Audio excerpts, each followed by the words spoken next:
अस्सलामु अलैकुम वरहमतुल्लाहि वबरकातुह। मोहतरम दोस्तों, आप सब कैसे हैं? उम्मीद है कि आप सब खैरियत से होंगे।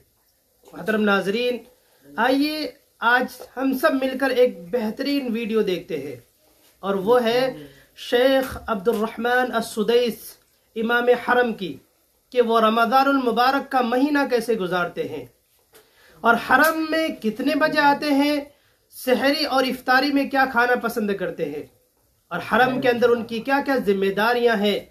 आइए उन्हीं की ज़बानी सुनते हैं। يكاد أكون مرابط في الحرمين في رمضان، يكاد متابعة عملي قربي من زملاء الأئمة والمؤذنين والعلماء والمدرسين والحلقات القرآنية والمتون العلمية، يكاد يكون كل وقتي في الحرم.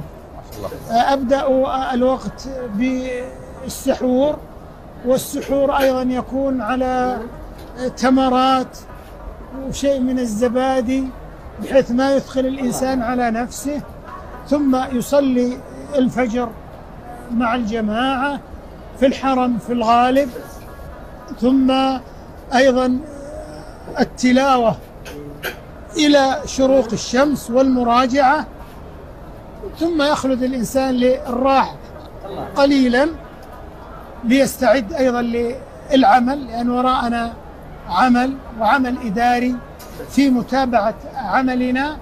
ثم إذا جاء العصر نستعد للنزول إلى الحرم ومتابعة الأعمال وتهيئة الأجواء لزملائنا الأئمة والمؤذنين وخدام الحرم والعاملين في الحرمين ومنسوبي رئاسة الشؤون الدينية، بحيث نطمئن على أن كل العمل على وفق المقتضى الشرعي والنظامي وعلى ما يحقق طموحات القيادة الرشيدة.